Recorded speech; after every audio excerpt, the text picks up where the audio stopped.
Alright, what's going on guys? Today we're going to be looking at a budget version of one of the most powerful decks in Magic the Gathering history, Affinity. So if you saw my Tezzeret Master of Metal Planeswalker deck upgrade video a couple months ago, I said I was going to try to take that deck to Modern, and this is the deck. Basically, if you're going to take an artifact deck to Modern, then you know it's basically Affinity, right? So we'll be starting out with the usual suspects when it comes to Affinity.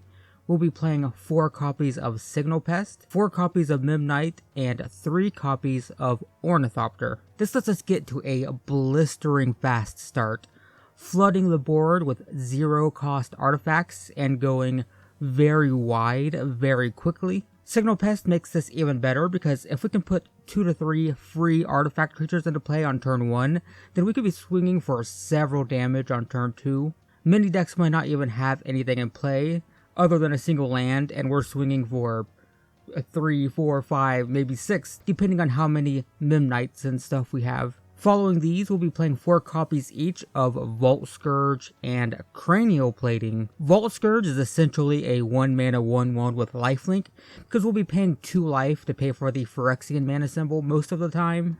But if we can follow it up with a Cranial Plating, our opponent's going to be falling behind super fast. It gives equipped creature +1/+0 for each artifact in play. That can easily be 5 to 7 artifacts by turn 3. So this, equipped on a Vault Scourge, can create massive swings in health incredibly early in the game. I mean, we could be swinging for, who knows, like literally 5 to 7 damage on turn 3 or 4, and gaining that life back because Vault Scourge has a lifelink, so this creates just huge life swings. It's kind of crazy. So that's the core of the deck. That's the core of Affinity. Flood the board with really fast artifacts, overwhelm our opponent with more creatures than they can handle, and then end the game quickly with Cranial Plating. That's generally the idea of Affinity. Now, since we're playing a budget version of Affinity, we can't afford to play Arcbound Ravager and, Mox Opal, and not even Master of Ethereum, I don't think. I think those are a couple tickets each right now. Instead, we're going to be going a little bit jankier, but much cheaper in terms of price, because we're going to be playing 4 copies of Ensoul Artifact and Tezzeret's Touch.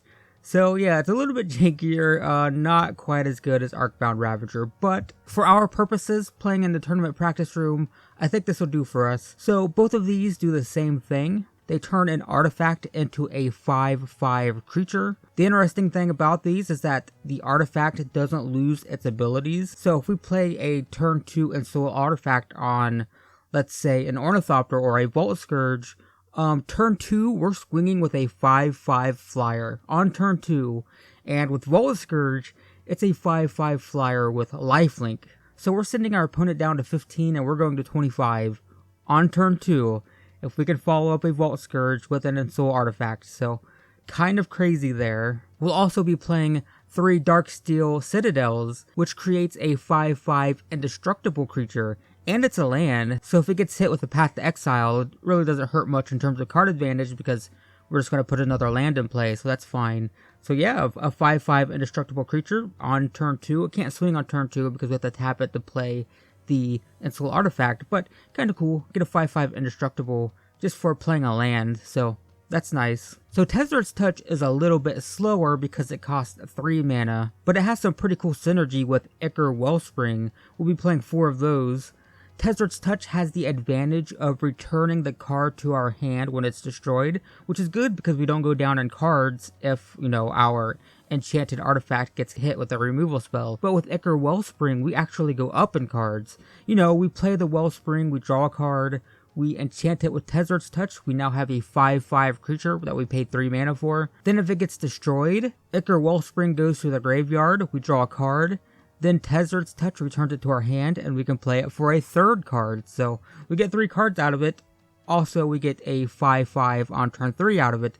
So kind of a cool thing. Nice way to generate some cards while also being aggressive. That's what we want to do. We want to be super aggressive, but Ichor Wellspring just allows us to, gain some card advantage while swinging with a big creature. So that works great. I'm also going to be playing 2 copies of Smuggler's Copter An underrated card in Modern. It's a 2 mana 3/3 with flying, and it can loot the top of our deck after we crew it. And we have plenty of small creatures that can crew the copter. I mean, we've got Memnites and whatnot, so crewing a Smuggler's Copter isn't going to be a problem. And if we do get matched up against, a control deck that's killing a lot of stuff, then we can always sideboard it out. That's fine. But one of the cool things with Smuggler's Copter is that if we enchant it with Ensoul Artifact or Tezzeret's Touch, it eliminates the need to crew it. It just becomes a 5/5 flyer with looting, so that's kind of fantastic. It's not ideal because we're not ramping up from a 1/1 to a 5/5. We're turning our 3/3 flyer into a 5/5 flyer, but it's an option. We're really using Smuggler's Copter just for its intended purpose.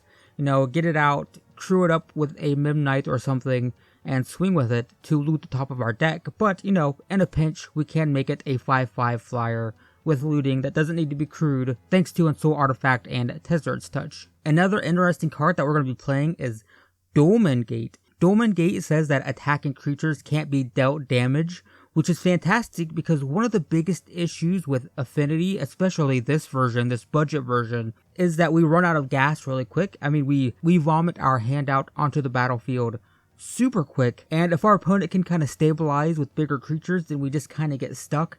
So Dolman Gate allows us to just swing safely. We don't have to worry about blockers. We can attack into anything, and so long as we're getting, a couple creatures through, that's generally what we want to do. But another cool thing with Dolman Gate is that, again, with Ensoul Artifact, it becomes a 5/5 with a kind of pseudo-indestructible-esque ability.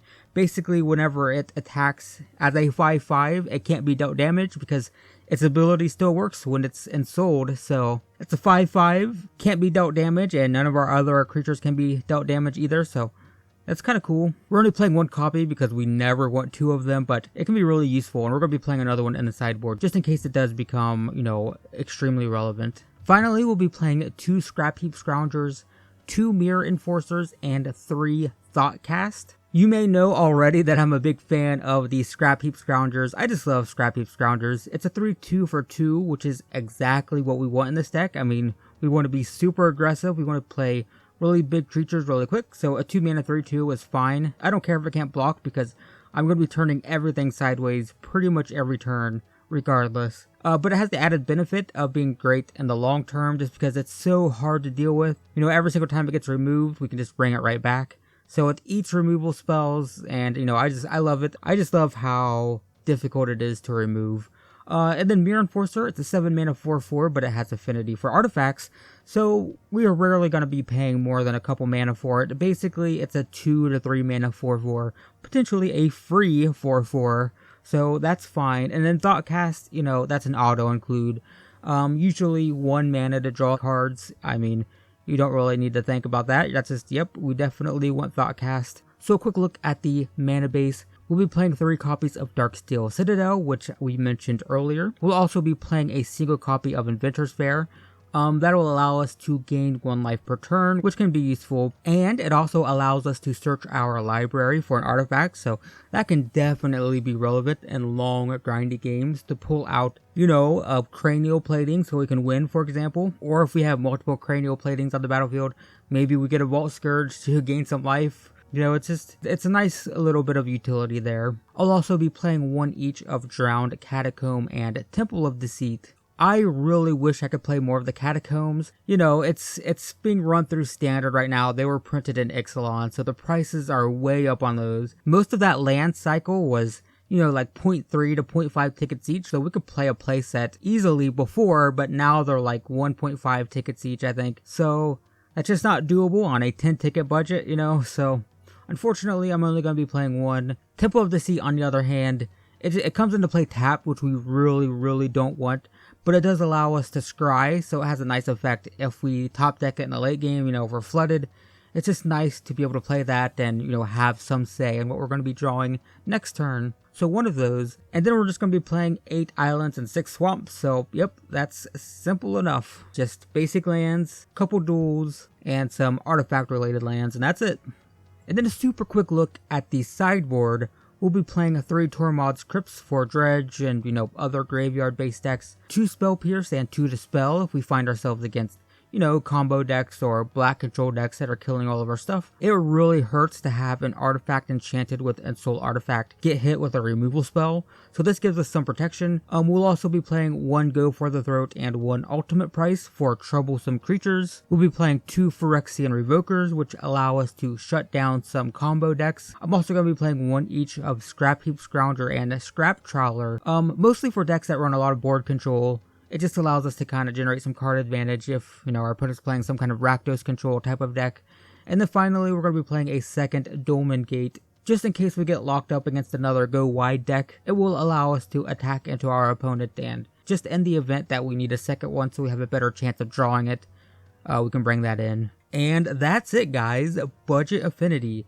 Super cheap and super fast. Technically, we are at about 6.5 tickets. But, again, that one single copy of Drowned Catacomb is 1.5 tickets, so you could actually break it down to about 5 tickets or less just with that one copy of that one land. I mean, 6.5 tickets is nothing compared to the non-budget version of the deck, right?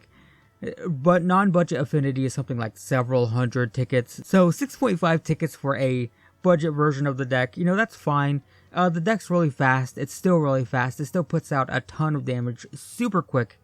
But if 6.5 tickets is still too much for you, you can actually get it below 5 tickets just with that one Drowned Catacomb. So yeah, it's a pretty cheap deck, and it's not the GP level professional top tier Affinity, but I think it'll be good enough for our purposes. I think we can steal a few games with it in the tournament practice room, which is exactly what I'm going to be trying to do.